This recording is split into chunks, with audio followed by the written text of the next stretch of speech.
York's very own muscle building coaches, Anthony Bevilacqua and Pete Kacharian, proudly present to you New York Muscle Radio. What's up, guys? New York Muscle Radio, episode number 154, The Minimalist Approach to Fitness. Go ahead, big guy. Go. Do it. I'll teach you. Go ahead. Man, you already threw me off track because I don't even know what episode number this is. What number did you say it was? Go ahead. I wasn't even listening. I got to be honest with you. 154. Go ahead. When you do the intro, I let you just talk and I wait till you say, "What's up, big guy?" So Go ahead. So today, guys, we're going to talk about minimalism in bodybuilding and fitness. You forgot the whole intro. It's your host, Anthony Bevilacqua, alongside my co-host, Big Pete Kacharian. Oh, you want me to start from the top? Yeah, man, the beginning. All right, guys, rewind. New York's very own muscle building coaches, Anthony Bevilacqua and Pete Kacharian, proudly present to you New York Muscle Radio. What's up, guys? New York Muscle Radio episode. What episode is this? Just hang back there, big guy. What's up, guys? New York Muscle Radio episode number 154. See? The Minimalist Approach to Fitness. It's your host, Anthony Bevilacqua, alongside my co-host, Big Pete Kacharian. And on today's episode, we're going to discuss reaching your fitness goals with less. We dive into what it means to actually be a minimalist with fitness. Learn why we always say less is more. Big guy, how's it hanging? Shriveled into the left? Usually for me it's to the right, but that's just me. I don't know about you. That was a little TMI, man. That's not a normal answer for you. Yeah, well. You all right? Yeah, I'm trying to get my mic situated. I'm not off to a good start today. My mic is not really it's not really settling, so I have to kind of lean over right now, and it's making me uncomfortable. So I was trying to fix it, but you know what? Let's just roll with it. I'll bend over, and tomorrow's leg day. Dude, I don't want to hear anything else from you today, man. It's to the right. You're bending over. Listen, what you do in your private time after the podcast, I don't want to know about. Some people actually do want to know it. They ask me a lot about my private life. I highly doubt people want to hear what you want to do. Bending over. This guy's crazy. All right, guys, we'll keep that to private messages only. In the DM. Pete's gonna slide into your DM, ladies. No, or guys. You guys can slide into my DM. It's all right. The guys can slide into your DM, right? Anybody who wants to slide in, it's a free for all, guys. First come, first served, though. What's wrong with you today, man? You're wild. What the hell's the matter with you? Would you have an alcoholic beverage before this podcast? No alcohol for me, man. Keeping it guys. Minimalist? I'm on minimalism, and I'm going for some clean gains, guys. No alcohol involved. So you may be asking, what is minimalism? A lot of people have been talking about this now. It seems to be, I don't want to say a trend, it's the wrong word, but our good friend Matt Gary introduced us to this. And he wrote us a nice long email and introduced us to the topic. And minimalism is basically letting go of your worldly possessions and just living life based on kind of experiences. And I'm trying to think of how I could describe it. Basically, it's decluttering your life of all the stuff that you don't need and focusing on what actually matters and what actually brings you true happiness. And the funny thing is, so we were introduced to this topic by Matt Gary. So we kind of he sent us a couple links to things to watch and stuff, and we watched it. And for us, and it's funny because I said this to Pete, I was like, we're either really ahead of the curve or really behind. Because we both kind of looked at each other, we watched it together. We both kind of looked at each other and said, this kind of isn't groundbreaking for us. Like, we kind of already do this. I don't require a lot of stuff. My life is pretty minimal. You know, the one thing that I know I can improve with, and I'm pretty sure you could agree with me when I say this, is social media, is getting rid of social media and trying to kind of schedule that into my day. I think that's one thing that I can do better. But as far as the rest of my life goes, I think I pretty much have that down packed as far as minimalists go. Yeah, I mean, I'm the same way, and I think that's why we both had a similar reaction to that, because most people could get a ton of value out of learning about this and watching it, and I think more people should see this, and I know plenty of people that really need to see it, and hopefully they will take something away from it. But yeah, we just generally have that approach. I don't know if I've had that approach my whole life. I don't necessarily think so. I think as I got older, I started to realize a little bit more about keeping things simple and just focusing on the stuff that actually makes me happy and the stuff that matters. And I tell everybody this too. I'm a big fan of not wasting time, effort, or energy on things that don't actually matter. So, I value my time. I value what I do with my time. And I try to keep that as minimal as possible and focus on the things that I do want to do, that I do enjoy doing, and not worry about all the other stuff that people think bring them temporary happiness or comfort or anything like that. It's more of just, for me at least, I'm happy with just keeping things simple. Yeah, I mean, I got advice when I was a kid to follow my dreams and do what I love doing every day, and you won't work a day in your life, as the saying goes. Someone told me that, and it kind of always stuck with me. So for me, I live my life with passion every day because I do what I love. I get to help people all over the world. And literally, I work so many hours a day. I'm working literally from sun up to sundown. Like, it's 10 o'clock right now, and I'm recording a podcast, but I wouldn't have it any other way. It's insane. Like, I would never, in the Minimalist, one of there's like a TED Talk, and one of the TED Talks, you can YouTube it. It's like, I think it's The Art of Letting Go. I think that's what it's called.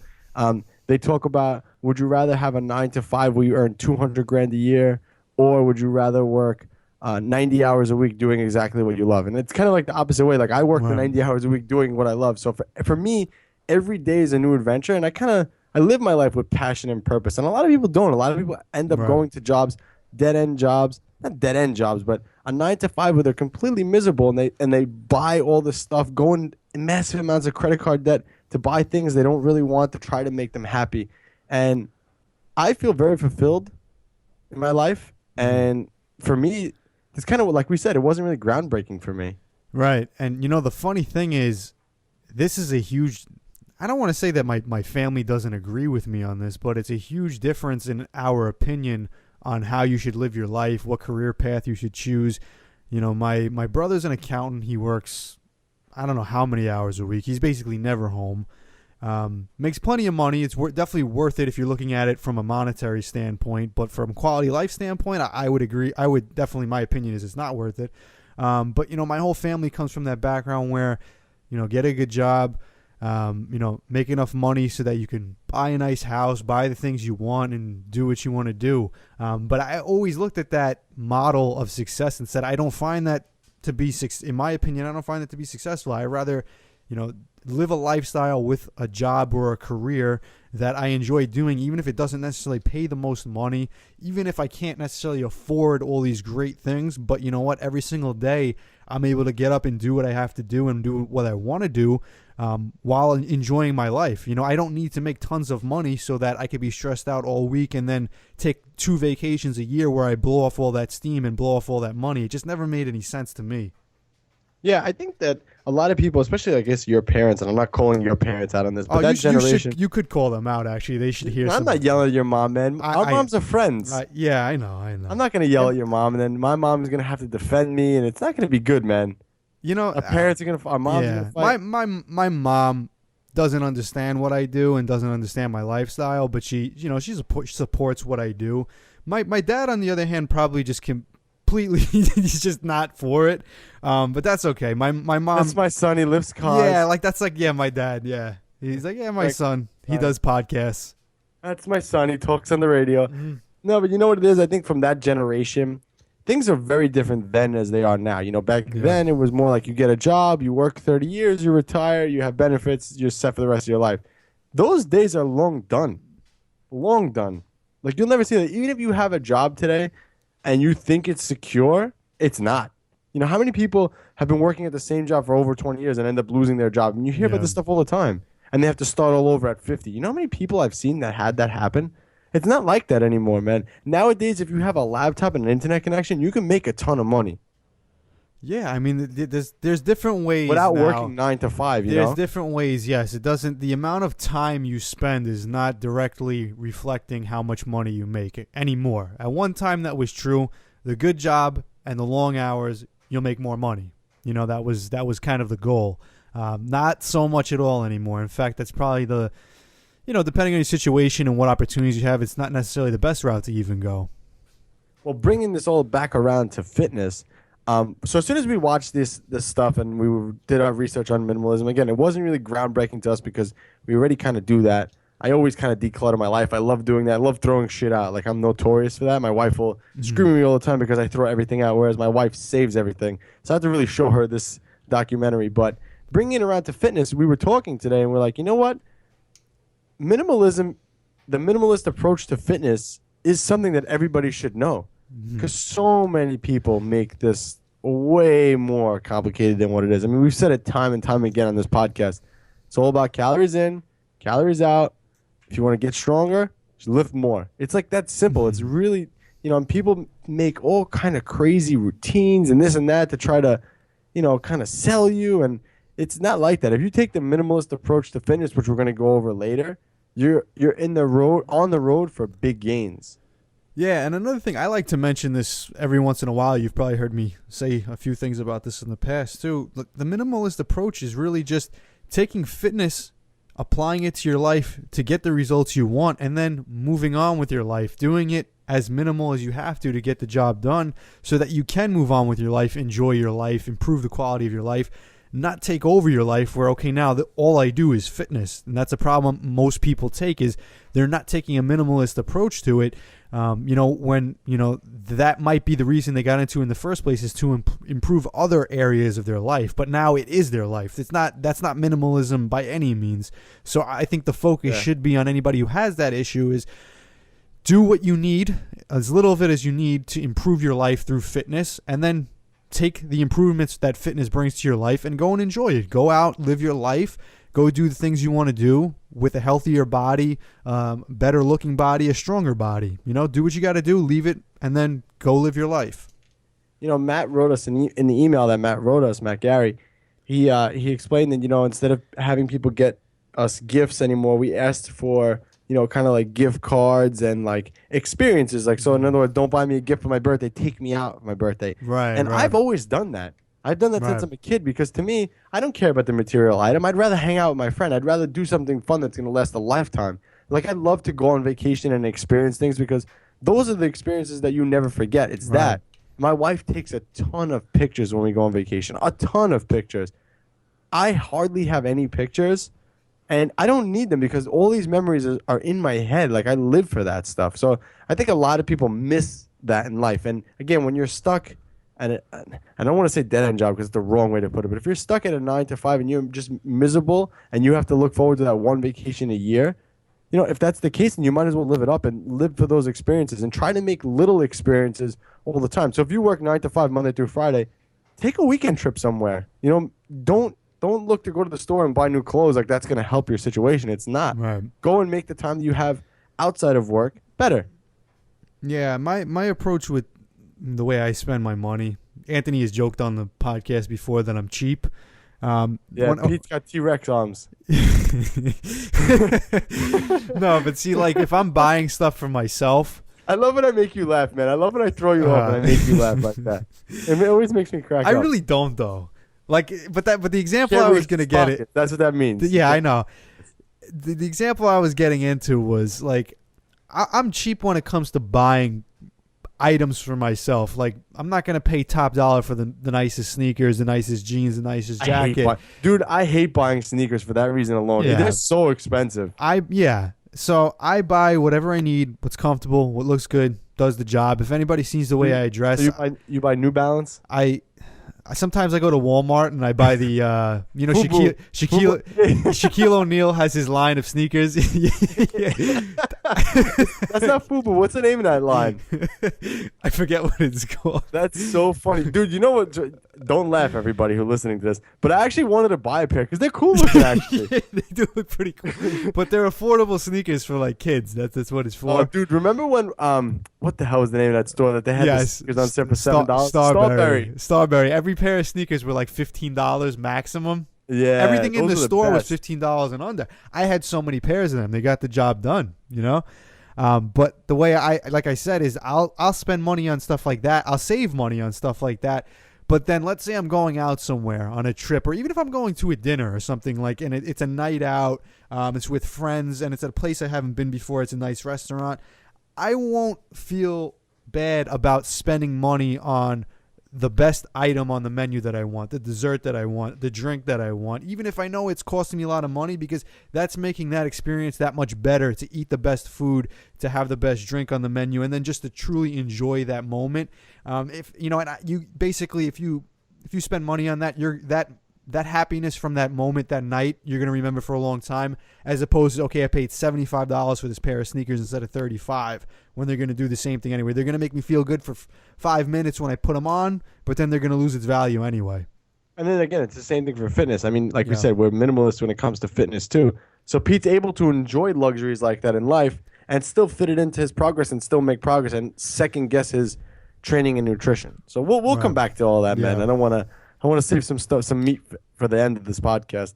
So again, Arnold Classic this weekend. Again, guys, if you're listening to this and you are in Ohio, Bumblefuck, Ohio, in Columbus, definitely find us to meet up with us. Go ahead on over to facebook.com/New York Muscle Radio. Send us an email, newyorkmuscleradio@gmail.com. Hit us up on Instagram. I'm at AB Fitness and Pete's at Jacked Fitness.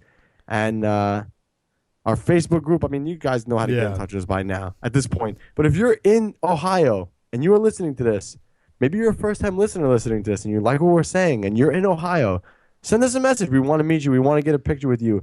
I would love to come back with a ton of pictures with all of our listeners and put it up online. I think that would be great.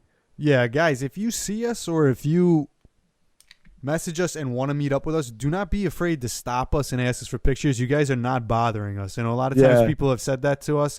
I saw you guys, but I didn't want to bother you. Trust me, you guys are not bothering us. We're going there because we want to hang out with you guys. We want to hang out with everybody that's involved in our lifestyle and our sport. So, guys, we're going there to hang out. We're going there to have fun. We're going there to meet everybody. So you are not bothering us. If you see us and we're in the middle of something still, jump in, stop us, say, Pete and Anthony, I want to take a picture. Radio, yeah, and we're out.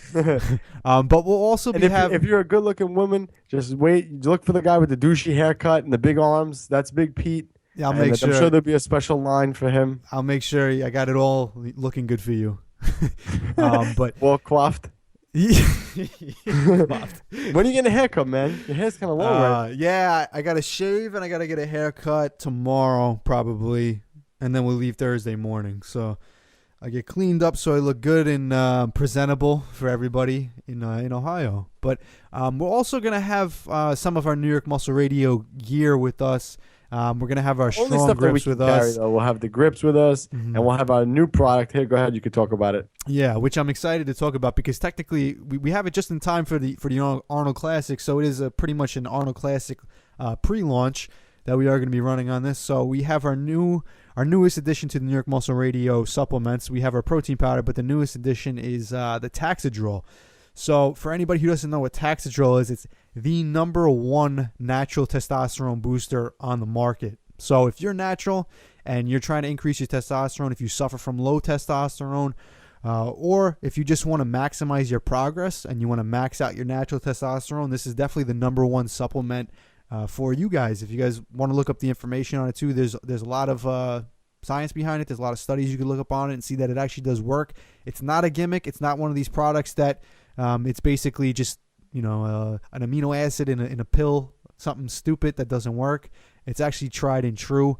And we'll have some bottles on us if you guys want some. Definitely let us know, and you guys could pick that up, the early release. It's not available on the website yet. So for the weekend, until we get back, if you guys want it, you can get it from us personally. Yeah, you're going to have to shake us down. Hopefully we don't sell it. I'm going to have everything in a bag on my back. Hopefully I don't get stopped by the Arnold police. Yeah, hopefully not. I don't think I robbed a booth. Yeah. Hey, you, sir, with the New York Muscle Radio shirt, put that bag down. Drop the test booster. Arnold will come out, arrest me. Highlight of the weekend. Can you imagine that, man, if they take my bag away? I was just thinking about that. Don't they check your bag when you walk in? Yeah, I think so, but I don't think they have a problem. Dude, how hilarious that'd be if they just took all my shit. There's no way they're taking all your shit. There was like a listener at the door, like he worked security. Yeah. They just took my shit. There's nobody's taking his shit. Don't worry.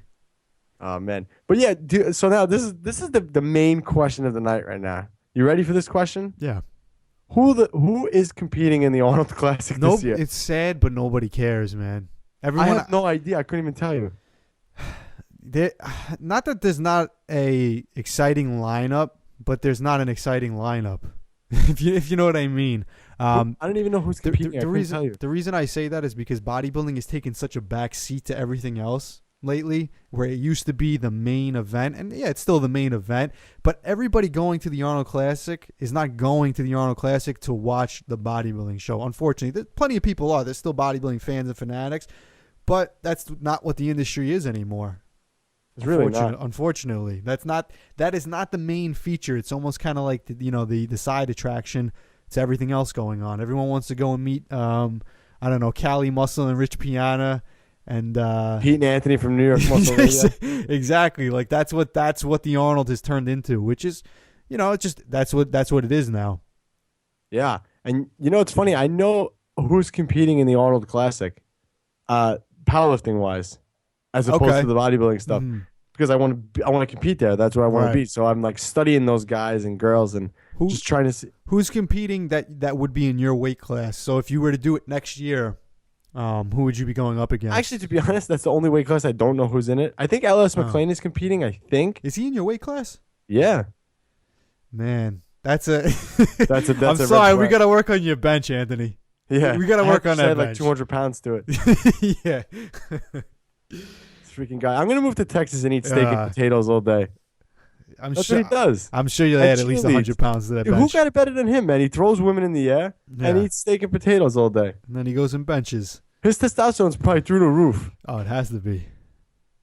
Good old LS. I love LS, man. He's such a great guy. I can't believe how strong his bench is, man. Guy benches over 500 pounds regularly in training. Yeah, that's like one of those things where you look at it and you see it and you're just still confused as to what you just looked at.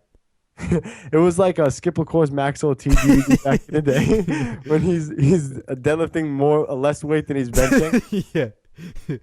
I don't think he has that problem though.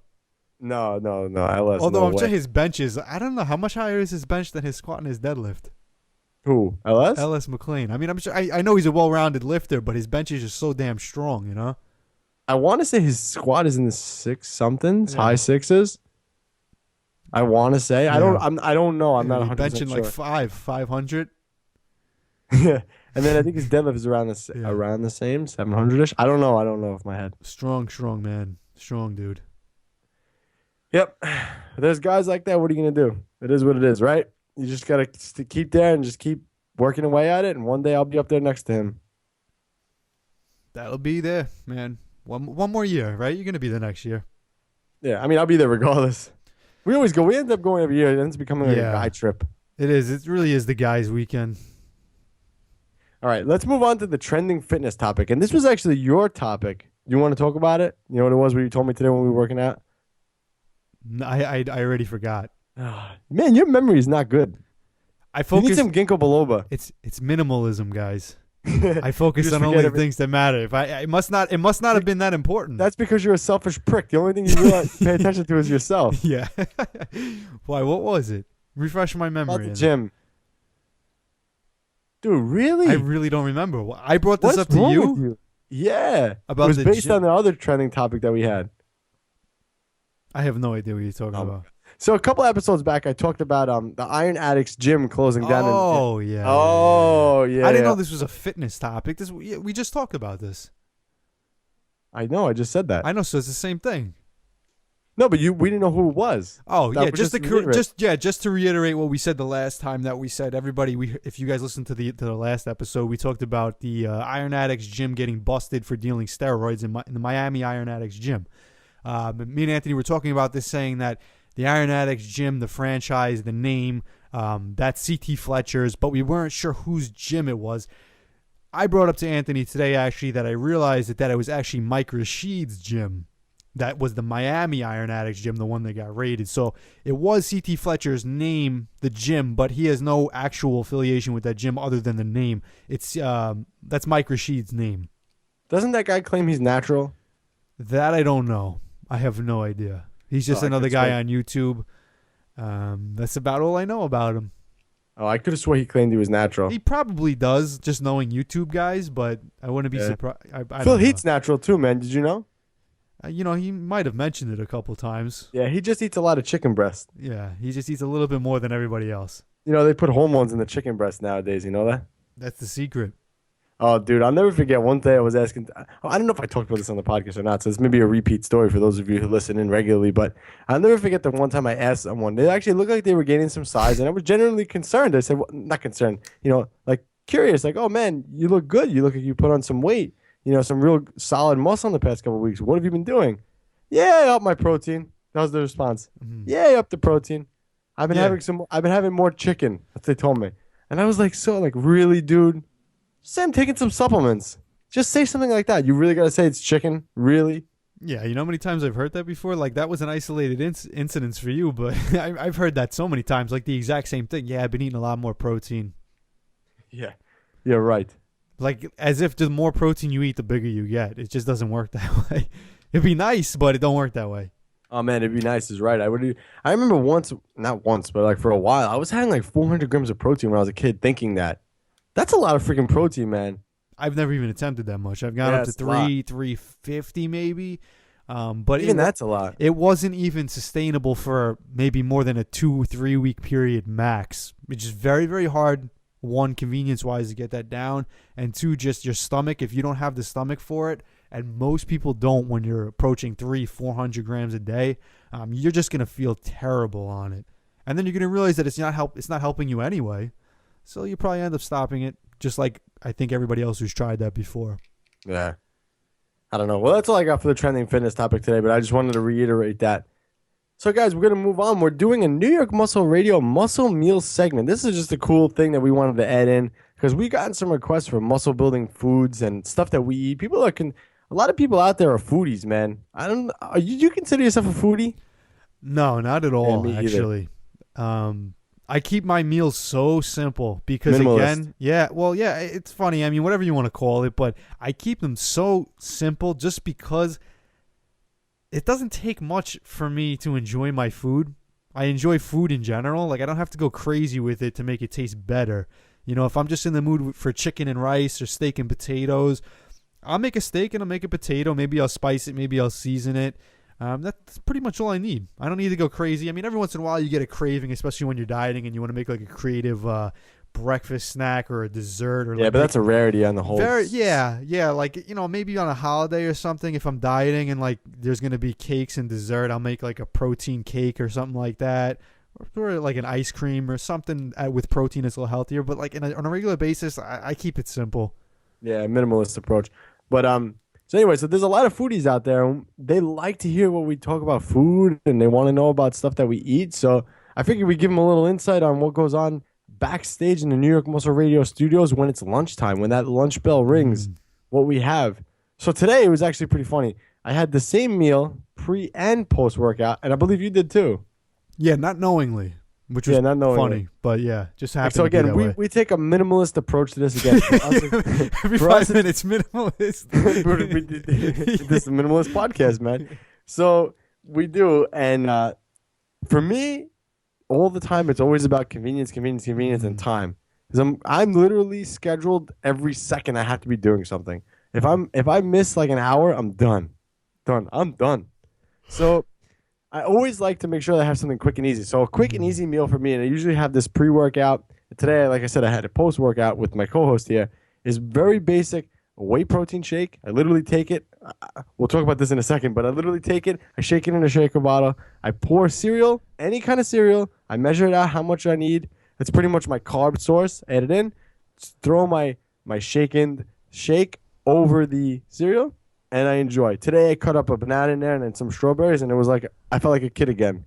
So now what I learned, what my co-host does, why don't you tell him what you did? Your slop. Well, you did one extra step than me, so I didn't. I skipped because it's one extra thing that I have to clean. It's one extra thing that I have to worry about, and it takes an extra minute of my time. And I just want to get my food in my system, and I want to enjoy it. So I skipped this shaker cup, and I just pour the protein powder right in the bowl with the water and then mix it with a spoon. Then I dump my cereal in there and I eat it. And according to you, that's savage. Well, first of all, yeah, that's definitely savage. It's savage enough to put your milk. So if it was just, forget protein powder a second. Who pours cereal with the milk first? You know anybody that does that?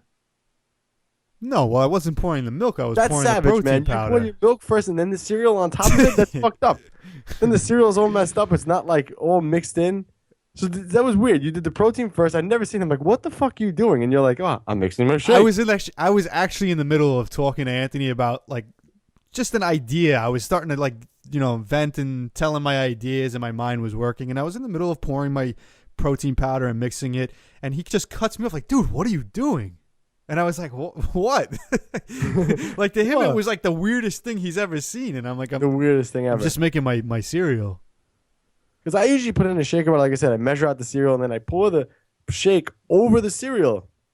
But anyway, the reason why the muscle meal segment was because you can use different kinds of cereal and you'll get a different kind of taste. And we were talking about this today. If you use a vanilla protein powder with Cinnamon Toast Crunch, it actually tastes really good. Today I had, well, it was kind of weird, but I had Fruit Loops, because that's what I have in my house, with chocolate protein. So that was a little weird. It was a little weird combination. But earlier I had the Cinnamon Toast Crunch with chocolate, and that was better. So you can make little different meals like that. And again, it's quick and easy. And the one thing that and you mentioned this so many episodes ago, the cereal is almost like a supplement in itself. It's just basically your carb source. Same way you have a protein source is your carb source. It's quick and easy. Literally, that's just the way measure I out. treat it. Yeah. I usually measure out 3 or 4 servings, and that's like anywhere between 75 to 100 grams of carbs, and I'm good to go. It takes less than 5 minutes to make, and literally there's no mess. Well, and the way you do it, there's no mess either. One bowl. Yeah, get it all in, guys. It's all going in the same place. Remember the one time I saw you at the gym when you were, yeah. Pete, what are you doing? He's drinking a shake, and then I see him chewing after he takes the shake away from his mouth. I'm like, dude, what are you doing? Yeah, you're like, that's disgusting. I'm having my post-workout shake. Yeah, I'm like, what do you mean? There's cereal in here. He literally poured the cereal inside the shaker cup and was drinking it. What is wrong with you? Convenience, man. Minimalism. I brought my this is a long time ago, but I brought my post-workout shake to the meal because I was training clients at the gym. And, I had like maybe an hour window, and I wanted to get my workout in, get my post-workout nutrition in, and then train my client with saving time. So I brought my shaker cup to the gym, preloaded it with 2 scoops of protein, but I needed carbs too. So my carb source just happened to be Cheerios, I think at the time, or it was Honey Nut Cheerios. The same way, like you said, I could treat it like a supplement. The same way I would have poured in some dextrose or some waxy maize or some carbolin or something like that in with the protein. I decided to go with Cheerios because I just felt like it. But yeah, so I was drinking my protein shake and chewing it and eating it at the same time. And Anthony found that funny. No, they're gross. Not funny. Gross. It's weird. I've never seen anyone do that before. How much cereal did you have in the shaker cup? Oh, I actually squeezed in like a good 2 or 3 servings, probably closer to 3. Really? I'm surprised 3 even fit. Yeah, I made it fit. It's soggy? No, well, I didn't put the water in until I was ready to drink it. So it was preloaded with the protein powder and the cereal. Oh my God, that makes it even more disgusting. I thought you had the shake made and then you added the cereal in. No. So wait. So hold on. So at your house, you literally took the shaker cup. Yeah. You poured 2 scoops of protein inside the shaker cup with no water. Right. And then added the cereal on top of it. And then just stuck the whole thing under running water. Well, no, I used like a water bottle to fill it up. But yeah, the same idea. Yeah, so when I was ready to drink it, I added the water. That's not weird. Guys, it's the same way. If you were to just preload your shaker cup with protein and carbolin, let's just say, or dextrose, or any carb I know, source. I understand that, but there's no clumps. Cereal gets clumpy and mushy. Not if you eat it fast. Oh, God. All right, guys, let's move on to the listener question of the day. Guys, if you have a question you'd like us to answer, you can submit it on our website, NewYorkMuscleRadio.com, says listener question, or call your question in. You will jump the list. 508-687-2534. Again, that number is 508-687-2534. Call your question in. So today's question is from Cole Riley, who listens to us on iHeartRadio. He says, at what point, or he or she, I'm sorry, I don't know. At what point do you know when to stop losing fat and start gaining muscle? Or when to stop being in a caloric deficit and switch to being in a surplus? Great question. So there's 2 answers to that question. The first one would be, the question is, when should you stop cutting and switch into a surplus? That one depends what your exact goal is. We have certain people, depending on what their goals are, diet down more because they want to get to single-digit body fat. They want to get shredded, then try and kind of maintain a lean physique and build muscle on top of it. There's other people that will stop a little bit short of that just simply because maybe they're a little bit heavier, and their goal is they kind of just want to recomp. So we need to get a little bit of that fat off, get their body a little more insulin sensitive. And the goal is not necessarily to get them shredded, just get them leaner so that now they're in a good position to actually add muscle mass. So it depends what your end result is. If your goal is you want to get lean, maintain a lean physique, then diet down until you get to the body fat where you're happy and you want to maintain. Then reverse. If your goal is you want to add muscle but you still have this excess fat on you that you need to get off, get that off first. Get down to a relatively low body fat percentage. For men, that's not necessarily, it doesn't necessarily have to be a single digit body fat. Anywhere between, I'd say, 9 and 12% is a comfortable place for most men to sit to build muscle. But if you want to get leaner, that's fine. Yeah, actually, I'm going to counteract what you just said there. I agree with you 100%, but the actual, especially when it comes for a guy and building muscle, testosterone is key in that. And usually the ideal environment to build muscle anywhere between 8 and 15% body fat for hormone levels. Anything more than 15% and your body's likely to put on more fat. So if you were, let's just say you were skinny fat and you were 16% body fat. You decided, okay, I want to get bigger. If you decided to go in a caloric surplus, you're just going to gain weight and you're going to gain fat. You're not going to gain good weight from that. So someone in that sense will be better off dieting down to around, maybe 10 or 12% and then building their way back up. So it's always better to be a little bit leaner. You're going to gain more muscle doing that. Yeah, and I think, what was it? There was a second part to that question too. It's the same thing, or when to stop being in a caloric deficit. When to stop. Yeah, well, there's also something you could add to that too. You should stop being in a caloric deficit when you reach the body fat percentage you want to get to, but you should also stop if you're dieting to a certain point where you're not losing weight or body fat anymore and your calories are too low.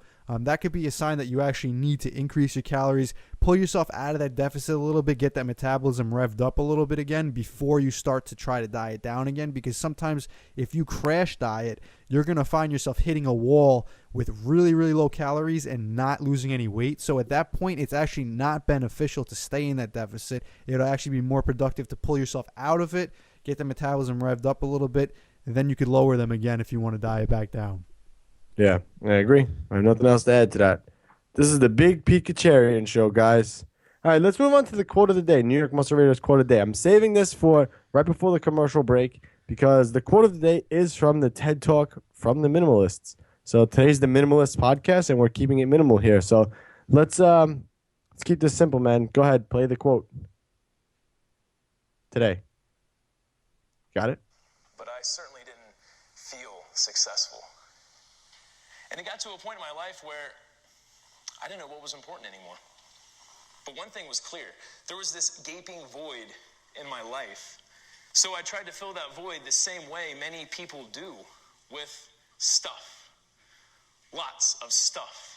I was filling the void with consumer purchases. I bought new cars and electronics and closets full of expensive clothes. I bought furniture and expensive home decorations, and I always made sure to have all the latest gadgets. Oh, and when I didn't have enough cash in the bank, I paid for expensive meals, rounds of drinks, and frivolous vacations with credit cards. I was spending money faster than I earned it, attempting to buy my way to happiness. And I thought I'd get there one day eventually. I mean, happiness had to be somewhere just around the corner, right? But the stuff didn't fill the void. It widened it. And because I didn't know what was important, I continued to fill the void with stuff, going further into debt, working hard to buy things that weren't making me happy. This went on for years. A terrible cycle. Lather, rinse, repeat. By my late 20s, my life on the outside looked great. But on the inside, I was a wreck. All right, guys. We're going to let you brew on that for a second, and we're going to take a short commercial break, and we'll be right back with the Minimalist of Fitness. Are you a fitness professional who wants to enter the world of online coaching? Do you have a fitness product or program that you want to reach a massive audience? Do you want to grow your social media following so large that potential clients come to you? We specialize in helping fitness businesses thrive in the online world where there's an overabundance of so-called experts. We help you stand out. We will help you using the same principles we applied that grew our business from zero audience to over 500,000 loyal followers and thousands of online clients worldwide. If you want to dominate the online fitness world, have new clients and customers demand to work with you, and consistently get results, then let's talk. Visit NewYorkMuscleRadio.com now and click on that business tab.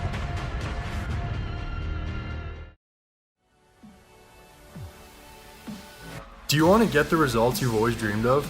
Do you want coaches that genuinely care, are professional, and get back to you in a timely manner?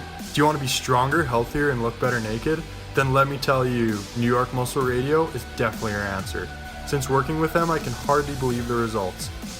They coached me through a post-contest reverse diet and all the way through to an off-season strength program. These two fitness geniuses have pushed me outside of my comfort zone, and in the process, I have been able to make big jumps on all of my major lifts. In 14 weeks, I added 100 pounds to my powerlifting total and smashed my first meet. Since working with them, I've added 55 pounds to my squat, 50 pounds to my deadlift, and 20 pounds to my bench press. And in 12 weeks, I dropped over 10 pounds of body fat and added over 20 pounds to all my lifts. I have never had as amazing of glutes as I have training with them. So I can say, no matter what your goals are, you're guaranteed to be stronger, healthier, and let's face it, better looking if Pete and Anthony are your coaches. So if you are tuning in to listen and learn from the huge array of knowledge these two have, or if you want to hire them as your coaches, you will not be disappointed. New York Muscle Radio is the best in the business. You heard it from our New York Muscle Radio clients. Do you want to join our team and reach your fitness goals? Visit NewYorkMuscleRadio.com for all our coaching programs. But I'll tell you what, when I'm done, my biceps are humongous. Humongous. Like that bang. My name is Anthony Bevilacqua, and I'm the host of New York Muscle Radio podcast. My arms have been a weak point for years. When I started training, my arms measured 11 inches. Even after many years of hardcore training, nothing would get them to grow. With the help of my co-host, Big Pete, we set out on a mission to gain 1 solid inch to my arms in 12 weeks. In the greatest experiment of all. 12 weeks later, this program finally helped me get 18-inch arms.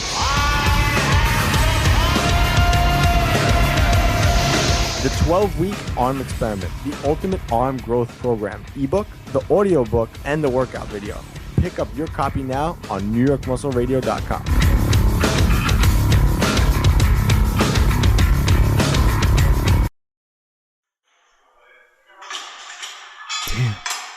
Nice, Pete. What? I saw you checking out that girl's butt. What? I was just checking out her yoga pants. Pete. I was thinking you'd look really good in yoga pants. Uh-huh. I was like trying to check out what brand it was. Like I was looking at her form on deadlifts. They were all messed up. Do you think she has a nicer butt than me? Well, it definitely doesn't look like a pancake. Did you just call my butt a pancake? Well, I mean... What can I do? You gotta try New York Muscle Radio's Glutylicious program. Glutylicious? Yeah, you'll finally get a celebrity booty, like all the other girls following the program. Fine, I'll do it. But don't get jealous when other guys check out my glutylicious ass. Glutylicious, your guide to getting a celebrity booty in 12 weeks. Now available exclusively at NewYorkMuscleRadio.com.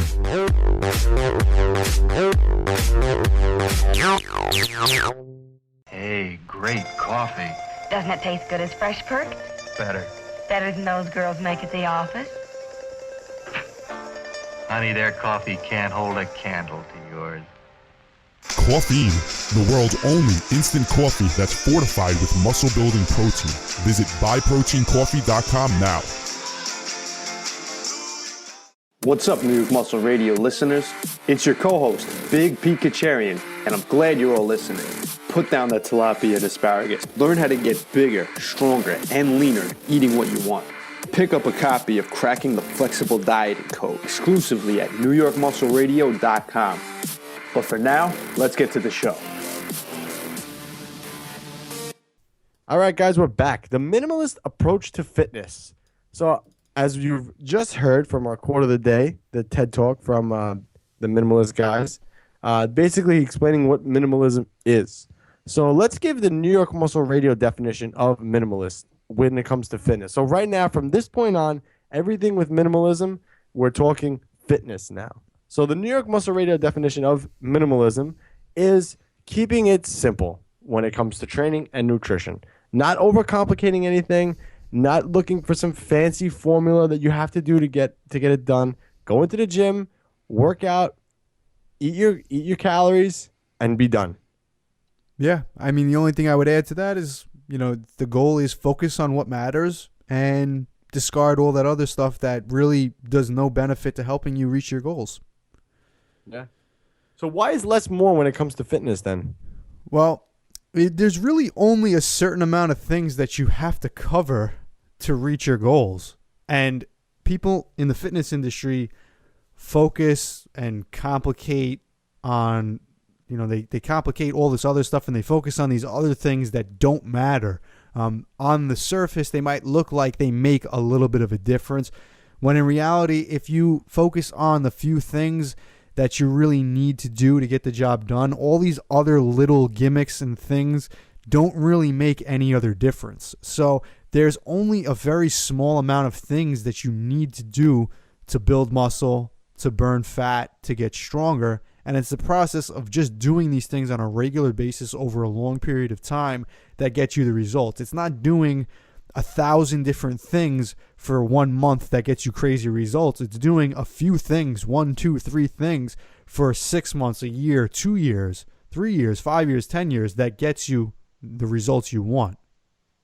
I always tell all my clients, whether they're online or in person, less is always more when it comes to fitness. And why is that? Well, a lot of people, if they're dieting and they automatically think, well, I'm trying to lose weight, so I need to do a whole bunch of cardio, or I need to be in the lowest deficit I can. I mean, how many people have come to us, Big Pete, where they're having, especially women, sub under 1,000 calories a day.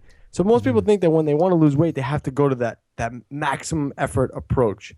Right. And especially when it comes to fitness, less is always more. So if you could lose weight in a small deficit, ride that out and use that as long as you can. If you can get stronger squatting once a week, there's no sense in squatting 3 times a week. You're not going to get anything more out of that. And I think a lot of people, especially when it comes to fitness, like I said, they fall into that trap.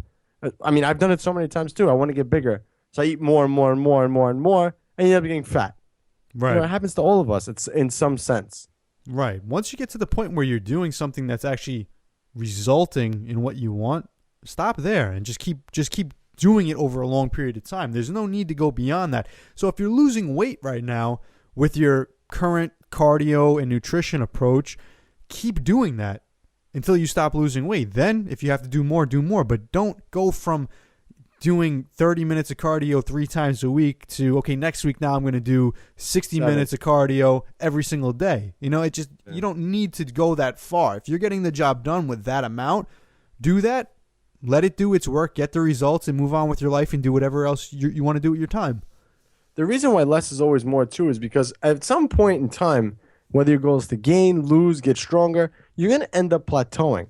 And when you plateau, if you're doing the maximum amount, so going back to the cardio example, so let's say you're doing cardio six days a week now for an hour, and now you're stuck, you get to a plateau, you have to do one of two things. Either, increase your deficit, meaning eat less food, but your calories are already low, so that's not an option.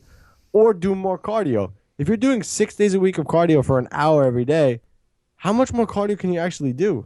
Right. Yeah, you always want to give yourself room to make adjustments too, because if you max yourself out on anything, a few things are going to happen. One, you're probably going to burn yourself out very soon.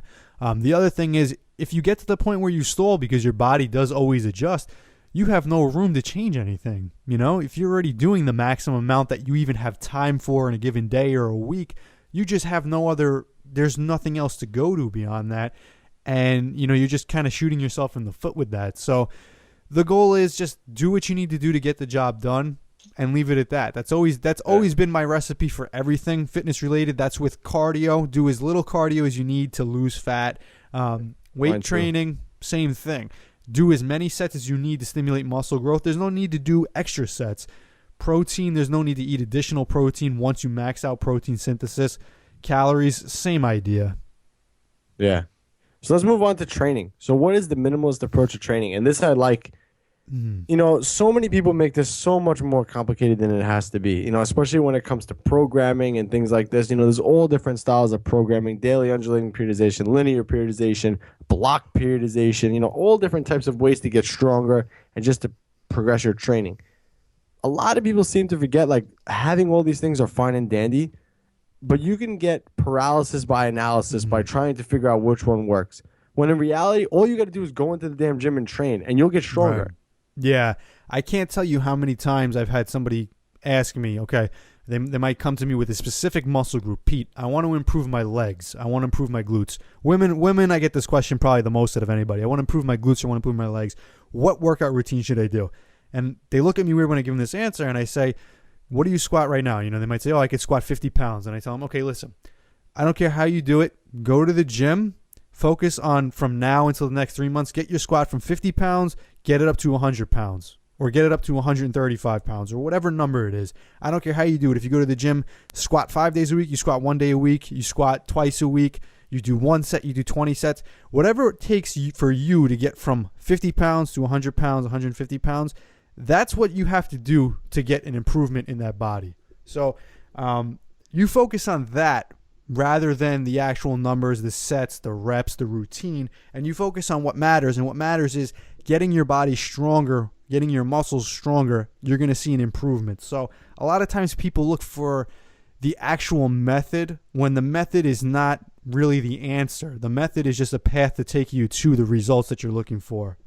Yeah, a lot of people don't understand either is that you have to pick the approach that you like. I think that's more important than anything else. You know, talking minimalism here, if you like the way daily undulating periodization is set up, if you like the New York Strong program, for argument's sake, you like that program, you think it works best for you, then just do that over time, because what's going to happen is consistency over time is always going to trump optimal. You know, absolutely, by far. Instead of looking for the most optimal program, just pick one that you like and ride it out. If you like training a body part every day, 5 days a week, and yeah, that might not be optimal, but if you like it and you're going to adhere to it better, then ride that out. There's no reason to change that. Don't go looking for something that's not there. As the saying goes, the grass is never greener on the other side. Yeah, and a lot of times people use the example, you know, when you talk about optimal training routines, there'll be a guy who's like a world record squatter or even a bodybuilder with a great physique, and he has a specific style of training, and science pretty much agrees with that, and yeah, he's taking all the right approaches, and clearly he's a good example of why this type of routine works. He's a real life example. Then you'll have somebody else who will kind of seem like an anomaly. Well, his training is... Big Ray Williams? Yeah, you know, like... He stands out to me the most. Exactly. That's actually a very good example. So now we had Ellis McLean on here. Eats grits and bacon and squats over 1,000 pounds. And yeah, so we had Ellis McLean on here, and he spoke a lot about, two really strong guys. Very, very strong, very, very well respected, great powerlifters. Ellis McLean talked a lot more in depth about his training. You know, it's a little bit more laid out. It's a lot more, I guess you could say, quote unquote, scientific. It's a lot more planned. There's periodization in there. There's a real method to it, and he's extremely strong, extremely successful. Now you have Ray Williams, strong, one of the strongest guys on the planet. You know, strongest squat you've ever seen before. He pretty much said, my training is so basic and minimalistic that I just kind of go in the gym and I train how I feel that day. There's not really a rhyme or reason to what he does other than he does what he enjoys doing when he does it and what works for him. So there's something to be said about that. He's able to continuously make progress over a long period of time because he's always in the gym doing what he enjoys. He's not missing workouts. It fits his lifestyle and he has fun doing it. So he's still putting in the work, still getting the results. Is it necessarily on paper optimal? I don't know about that, but it works for him, and you can't argue that. You can't argue with results. Yeah, I mean, that's so true. You can't. And could it be, could his program be better? I'm sure. I think everyone's program could be better, but if it's working for him, there's no reason to change it. Keep it minimal. Keep it simple. Don't go nuts. There's no reason. If it's working for him, obviously it's working. His squat's at over 1,000 pounds. Why would he go and squat 3 times a week if he's normally squatting once? There's no reason to it. No need to. No reason to it. So that brings me to my next point is a lot of people too, and especially and going back, we'll relate this more to fitness bodybuilders nowadays. If those of you who've ever watched Pumping Iron, you saw how Arnold trained back in the day. He was brutal, a lot of free weights, a lot of heavy stuff. And then if you go on YouTube and watch like a clip of Phil Heath training, he's using all different types of machines and, all different types of all these different apparatuses, cable this, another thing. I like to keep it simple. Free weights have been around the longest. They work obviously better than machines, and free weights are always going to be consistent. So for me, free weights are much simple. I can squat in my gym, 500 pounds, or I could go to the gym down the block and squat 500 pounds. But if I had a certain machine at my house, not the gym down the block might not have that. Yeah, I mean, you can never replace those movements, and there's really no need to go beyond any of them. I really can't think of an example, unless you have maybe an injury or a specific need, where there's a piece of equipment that is necessary beyond the traditional free weights with the dumbbells, the barbells, benches, squat racks. If you can't get results using those things, then you're doing something wrong. That's the bottom line. So to go beyond that, that's just purely for enjoyment, for something different, or to just take a different approach to keep it fresh. But yeah, I mean, you can't argue against a physique being built to its potential using just free weights. That's for sure. Yeah. And the other thing, too, that I want to talk about, this guys, and we talked about this all the time. I don't remember the quote. You said it, so as soon as I start saying it, you'll tell me the quote. They come into the gym. I've seen this so many times again, decked out and top to bottom with all this lifting gear, squat shoes, an expensive belt, knee wraps, elbow sleeves, wrist wraps. Yeah. And they squat, 135. Yeah. What is that? What was the quote? Don't have a 10-cent squat with $200 shoes or something like that. $200 sneakers. Yeah, something to that effect. But yeah, a lot of people, they have all these fancy tools that they use all day. 3-board press, 4-board press, chains, bands. And some people carry around luggage with them when they go to the gym too. I mean, I'm guilty of that too. But I keep it pretty simple. I use my knee wraps, my belt, my squat shoes, and my deadlift shoes. That's all I have pretty much in my gym bag. And my wrist wraps too. But there's so many people I know that carry around a whole bunch of, literally a luggage of stuff. Bands and this and that. I mean, really, do you need your bands everywhere you go? Do you need it every single time you go to the gym? I mean, whatever happened to, listen, I'm all for getting results and going into the gym and, making your training optimal. But whatever happened to going to the gym and just working out? Yeah. I mean, those days are long done. We had this conversation on the podcast, like when me and you were coming up, and I was like a teenager and I was in the gym. There were very few people that used to squat heavy, but you know what? Those were the guys. They would just be in a pair of shorts, a tank top, and a belt, maybe, and work boots. Yeah, and they would probably squat. Everybody who was squatting, they were squatting like 4 plates. There was nobody in the gym squatting less. They weren't using fancy equipment. These guys were squatting heavy, and they were all huge, really big, strong legs, and it was just the bare minimum. Give me a squat rack, give me a barbell, and let me squat, And that was kind of the mentality going into the gym. It wasn't, I have to do some type of crazy periodization. I have to do some type of crazy programming. It was, give me the squat rack, give me the barbell, give me the plates, and let's lift heavy. And it was a recipe that worked. Yeah, not to say that the guys nowadays haven't improved, because of course there's so many more people who are stronger now, and yes, we made a lot of advances in science and movement patterns and things like that. Of course, that stuff plays an important role. But again, going back into being minimalism, you got to remember, if you're worried 110% about your form, if you want your form to be 110% of the time right, but you forget to actually get stronger. I mean, I've seen this time and time again. People do movements with picture-perfect form, and that's fine and dandy. That's great. I would encourage it. Obviously, I'm not saying to be sloppy and miss, but they forget to actually put weight on the bar.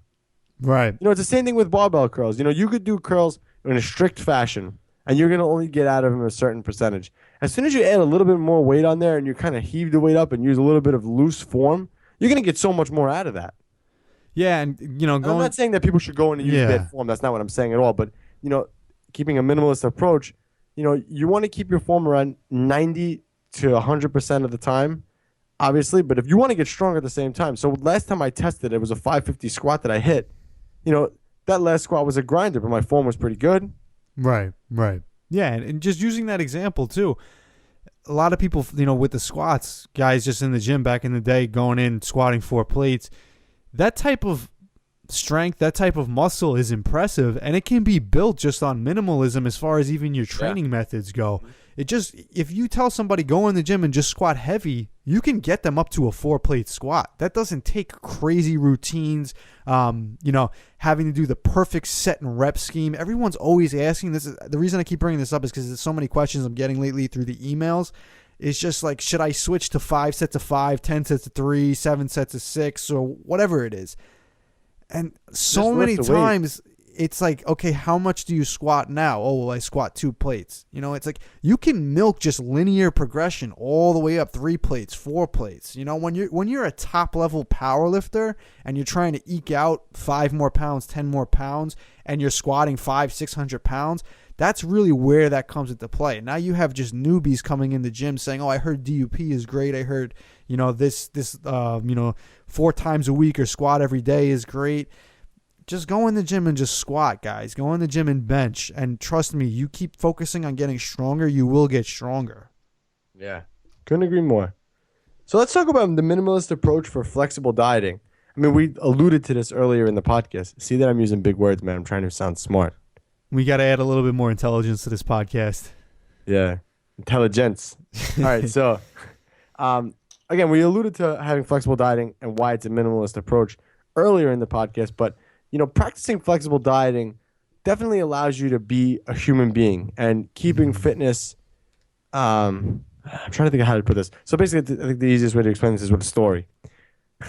And some people are like, oh, shut the fuck up and get to the point. But, when I first started this, it literally had to be a lifestyle. There's no way you can't go out anywhere and live a life, especially at 18 years old, 19 years old, 20 years old, that all your friends are out drinking, partying, and you're there having a chicken breast and broccoli and rice, and no one understands why. So even though that way of eating is very simple, it wasn't sustainable for the long haul. And flexible dieting makes it sustainable for the long haul, and it's a little more complicated, but it's very minimal at the same time. Yeah, it is a little more complicated in the fact that there's a lot more variables, but it's also more simplistic in the sense that the only thing that actually matters in the end is the protein, the carbs, the fats. It's not every single exactly right. It's not every single variable that makes it minimal. It's focusing on just a few things that matter that makes it minimal. You can do it however you want,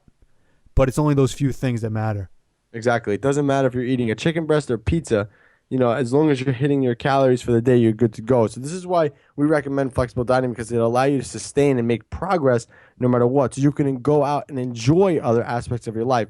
When I was dieting like that at 18, 19, 20, that consumed my life. And so being a minimalist, you have to get rid of all the clutter in your life. And that was clutter to me, because it was like I had to do it. I had to eat by the clock. I had to eat certain times of the day, certain foods, and I was bound to those rules. It wasn't until I was let go from those rules that I realized how much more of a overall better life I can have by utilizing flexible dieting. Yeah, and one tip I could give you if you don't think you're practicing flexible dieting enough, or you don't think you're getting the full benefits, ask yourself the question, how many times a day when it comes to nutrition, if somebody were to ask you to go out to eat, or to eat out, or eat at their place, or eat somewhere where you actually have to think about it before you do it. Ask yourself how many times you think about it. So if like Anthony said, tonight you want to go out for sushi, and I have to think about it before I answer that question, I'm probably not practicing flexible dieting as well as I can be. Because if I am... Yeah, I would think about that. I would think about the answer to that question for other things. Like, nah, man, it's 11 o'clock. I'm tired. But you know what I mean? Like, for anybody who doesn't know what I'm talking about, like if you're still in the mindset of following a strict meal plan, certain foods, these thoughts are going to enter your head. Oh, but what about my diet? Do they have the food that I want there? What's on the menu? Stuff like that. When you're a true flexible dieter and you're practicing the minimalism approach with it, your thought process will be more along the lines of, yeah, sure, I have calories left over. I'll make it work with what they have on the menu. That's as simple as flexible dieting really has to be. It can get as complicated as you want it to be, but it can be that simple if you let it be. The other thing, too, that a lot of people have trouble with is just keeping a minimalist with their food choices. You know, a lot of people get crazy with their food choices and they want all these different elaborate things and they try to fit all these things into their diet. Well, maybe you need to take a step back. If it's taking you longer than 10 minutes to, maybe 10 minutes is too short, but if it's taking you around 10 to 20 minutes to prepare your meal, that's ideal. Any longer than that, and you really got to question if it's worth it or not. Yeah. As far as this goes. Because you think about how much time you waste preparing food versus what can actually be getting done. Again, minimalist is removing clutter from your life. If it's taking you so long to prepare your food all day, that's wasted time. You could be doing something else. That's even wasted time you could be putting toward more training. Right. And a lot of things, too, that I realize is people spend way too much time shopping for food, too. I don't know if you ever been with somebody. I'm guilty of that, man. But I love food shopping. Do you like food shopping? It depends. I mean, honestly, I'm so fast with food shopping. Like when I go food shopping. See, like I'm the person that goes up and down every aisle. No, see, I'm in and out. 15 minutes in the store. I got my whole groceries for the whole week. You're in and out? In and out. Hit it and quit it. So you took it to another level. No, man, but yeah, I literally up and down every aisle. I love food shopping. I make an event when I go food shopping. It's one of my. You can make it fun, but the reason I'm saying that is a lot of times people go food shopping for what they need, and then they go up and down every aisle, and they're like, "Oh, this item looks good. Let me get this. This item looks good," and they get too complicated with their diet. Oh, you know what? I want to throw this in there, this in there, this in there, this. And that's good stuff. You could do it. But sometimes it's easy just to definitely keep it spend simple. more money doing that. Yeah, I absolutely. definitely do too when I go to the store. I do that. I don't spend too much money at all. Like I'm actually always surprised how much money I spend a week on food. It's pretty low, considering what I eat. I get my protein sources. Yeah, but you got nothing in your cabinets, man. Your cabinets are empty. You definitely have a bachelor pad when it comes. When I go to your house, it's like nothing in the cabinets. My stomach is never empty, man. Because you take a minimalist approach to your food. Who cares about my cabinets? We care about my stomach. That's very true. And my gains. That's very true. But yeah, man, I make food shopping is an outing for me. I love that. I don't know. I used to love watching the bodybuilders. Remember back in the day, you used to watch like the bodybuilders go shopping? Yeah. I used to love that. I'll never forget the first time I watched Jay Cutler go to like shopping, and he bought like orange Ruffy fish. And I was like, what the hell is that? I never heard of that. I never heard of fish. Yeah. Like, oh my God, I got to get that. That's the secret. He's got the secrets. Yeah, the magical fish and the exact precise carb source that'll get him leaner. Yeah. The funny thing is, I would love to see him really food shop because obviously with the camera around, he's gonna make sure he picks all the the right, of really healthy stuff. Wasn't he like Jay Cutler known for having soda? Yeah, actually, his post-workout shake, I guess you could call it, but he did. Well, his post-workout nutrition did include actually a soda. He just, for whatever reason, just liked to drink soda, so he decided, all right, to replenish glycogen post-workout, my carb source is going to be soda. But he's been on record.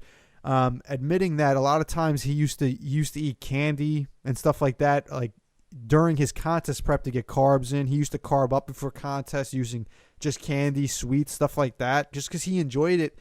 So yeah, he actually, whether he admits it or not, did practice flexible dieting to some degree, even though that's not really in the bodybuilding world, that's definitely not sexy, to talk about flexible dieting. But more people use it than you think, I know so many IFBB pros that used to literally live at McDonald's, man. Like, it would have 2 or 3 Big Macs every day, like religiously, in order to put weight on and keep weight on. I guess when you're on anabolics, your metabolism's at a whole other level. I don't know. Well, yeah, once you get to a point, too, where you have to consume so many calories, it's almost impossible to get that all from clean food. No matter how much clean food you eat, the calories are just not going to add up. You're going to have to throw some junk food in there. Yeah. When these guys are consuming 8,000-9,000 calories a day, there's only so much chicken and broccoli you could eat. Dude, that just sounds horrible. Yeah. That sounds like this. Do you ever see what's his name's dive? It's a swimmer. What the hell's his name? Michael Phelps. Michael Phelps. Yeah. 10,000 calories. You think he really eats that every day? Nah, I think he probably ate that like one day. And they called it the made a Michael whole Phelps thing. diet. Yeah. Yeah. There's no way that anyone could sustain eating all that. And he's pretty lean. I mean, I know he does a lot of exercise, but still, no, man. but the people overhype. For the average person, like the news story, they can make the average person believe that he does so much cardio swimming that he burns off 10,000 calories a day. But you know the way the metabolism works. It's not always just my body burns this much, I consume this much, and that's the end of it. Your metabolism's always going to adjust to the amount of cardio you do. So for somebody who does swimming on a regular basis the way he does, his body's more efficient at adjusting to that cardio regimen. You know what I mean? So eventually that'll catch up with him if he's eating so many calories like that. Probably because he has the munchies. Well, yeah, exactly. Didn't he get caught smoking weed? yeah, he did actually. A space cake. Do you know what a space cake is? That's like a pot brownie, right? Yeah. One of my clients was talking about it, and he's like, a space cake. I'm like, what the fuck is that? I was thinking of a moon pie. That's what I was that's because those are the kind of things you ate. You ate the moon pies, but your client, I never ate that shit. I was never into sweets as a kid. Your client was eating the space cakes. Yeah. Yeah, man. I feel like an old person when I say this, but I've never smoked weed. Like, I don't know if you gave it to me right now, I wouldn't know what to do with it. I've never did any drugs. I've never did anything like that. So for me, like to hear space coming, I don't know what the fuck that is. Well, let me ask you a question. I mean, we're going off topic here, but I just thought this was kind of interesting. So you said you never smoked weed before and you never did any drugs. But if you were to eat a space cake, would you consider that doing a drug? Especially, let's say, if you had it in a place where it was legal, like Amsterdam or something like that. I mean, that's a good question. Where they're notorious for, like, you could go into like I forget what they call those shops. Yeah, regular. Apparently, that's what me and my client were talking about. It's like a regular bakery. Yeah, they call it like they're like psychedelic bakeries and stuff like that. Yeah. Like you just walk into a bakery and you had one. I'm just curious. Would you I would find consider that illegal? Would you find no? Would you find that like oh, maybe I shouldn't do this? Yeah, I think I would. I Yeah? think I would have. Just I don't know, man. I curious. guess I was so brainwashed as a kid from all those egg commercials with the cracking the egg in the pan. This is your brain. Yeah. This is your brain on drugs. Oh man. Remember all the Ninja Turtle commercials with all that stuff? I remember that. Yeah. Oh, I wish I had time. I would pull it up on YouTube and play one. But yeah, I don't know. I guess I'm brainwashed when it comes to that stuff. I don't know. Drugs are bad to me, but I don't know. Apparently, weed's like the miracle thing. I don't know. I'd never smoked it. Like I said, if you gave it to me right now, I wouldn't know what to tell you. It wouldn't do anything for you. That's for sure. What is it supposed to do? Well, it depends on your personality type. It's going to be different for everybody. Well, what does it normally make you do? Does it make you relax? Does it make you like so? I obviously have drank before, so Yeah, no, it's not like it's not like drinking at all. Actually, I mean, if we were going to talk about marijuana's and effects, we could talk for a whole podcast on what it'll do. But, depending on the strain that you have, there's certain that'll actually stimulate you. There's others that'll just kind of put you on the couch, make you relax, space out, listen to music. So if I had a space cake, what the fuck would happen to me? Ideally, you would just sit on the couch. Music would sound really good. You'd probably stare at the wall and think about training and come up with some type of crazy idea about how you could add another 50 pounds to your squat. And then you'll call me and be like, Pete, I'm really high on a space cake right now, but I think I found out the magic formula. The funny thing is, it'd probably be right. That's probably work. Knowing you, that'll happen too. But knowing you, that's probably what'll happen if you had a space cake.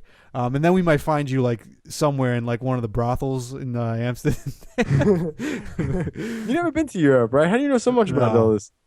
I've never been there. No, I've just heard. You've heard good things. You did your research? No, I know a few people that have done that before, actually. Yeah, so I was having a conversation with my client. He's like in his 50s. And I felt like I was like, oh man, am I boring? Like I kind of did one of those things. I'm like, I've been into fitness my whole life. I've never ventured out and did like, I mean, obviously I'm not gonna do drugs. I'm not into drugs, I guess. So that doesn't make me boring. But I think I lived a good life. But when he was talking to me about it, I'm like, I felt so like, am I missing something almost? You should try new things, man. Get out of your comfort zone. I'm gonna be 30 years old and never some smoked things. weed. Like honestly, literally, I don't even. If you put it in front of me, I wouldn't know what to do with it. I don't know if it's an accomplishment or not. I mean, is that a good thing? Am I like a good kid I guess by 1980 standards? That's open to interpretation, I guess. If that's in line with your values, then yeah, that makes you a good person. I don't know if that's my values. That's a fucking good question, man. I really gotta like sit there and ponder that. I gotta eat a space cake and ponder this. Oh, you'll ponder a lot with a space cake, man. So, how often have you eaten a space cake? Have you ever had one? I've never had an official space cake. I've had like my 15-year-old friend's weed brownies when we were in like 15-year-old friends. Well, I'm saying when I was 15. Oh, okay. No, I'm not hanging out with my 15-year-old friends anymore. I'm saying I'm saying when I was like 15 years old, my friend handed me a brownie and said, "Yo, this stuff is good. You should have some of it." And it was a 15-year-old version of a space cake. And what happened? Was that the first time? I want to know the story, man. I've only done that one time. Smoke weed or just no? I've eaten an edible marijuana drug or whatever you want to call it. You were probably paranoid of where it came from. Nah, guys, where did you get this from? Where did you get this from? Nah. So, and you only did that once. I only did that once. I was never really into that. That wasn't really my thing. But I've had my share of experience with that, just with the space cakes and stuff. I'm not really into that too much myself, to be honest with you. I don't know. Listen, I just hope my daughter follows in my footsteps. That's all I'm gonna say. I think you'll be all right. I don't That's think all I'm it'll gonna be a say. problem. All right, let's move on. One more thing we forgot to talk about, and then we can wrap this up. Cardio. So why is it important to take the minimalistic approach to cardio? We mentioned this earlier because less is always more. You don't want to be caught up doing 6 days a week of cardio when you only really need to be doing 3. And again, working smarter and not harder. So there's no reason to do, an hour of low intensity cardio 6 days a week. Maybe you can get away with doing twice a week high intensity cardio. Maybe that'll equal the same amount of calories burned. Yeah, it's all the same thing. Do what you need to get the job done, and leave it at that. There's no need to do any more. If your goal is fat loss, you got to ask yourself, why are you doing this? If your goal is fat loss because you want to look better, then do what you need to do to look better, and don't continuously do it, because you're not doing cardio just for the sake of doing cardio. You're doing cardio for the sake of getting the result. So do enough of it so that you get the result, and then stop. It's like anything else in life. If you're getting your hair cut and you cut it to the length that you need to look good, are you going to just keep cutting it for the sake of it? Yeah. Or if you have a headache, are you going to take 6 Tylenol or 2? Right. If two does the job, you're just going to keep taking more. There's no need to. Exactly. All right, guys. So that was today's podcast on the minimalistic approach to fitness. I think we covered it all. And again, like the first thing, as soon as I heard this, I was like, wow, this relates to fitness so much. So I hope that we've explained it to you guys well, and I hope you guys take a minimalist approach to training and nutrition and learn to kind of enjoy the process and declutter your life of all those routines and programs and all these things that don't work, all these fitness gimmicks that are out there. Declutter your life from them and learn how to just stick to the basics and make gains. All right, big guy. All right, guys. Pete and Anthony, New York Muscle Radio, and we're out. Enjoyed this episode of New York Muscle Radio? Make sure to hit that subscribe button, leave us a 5-star review, and be sure to follow us on Facebook, New York Muscle Radio.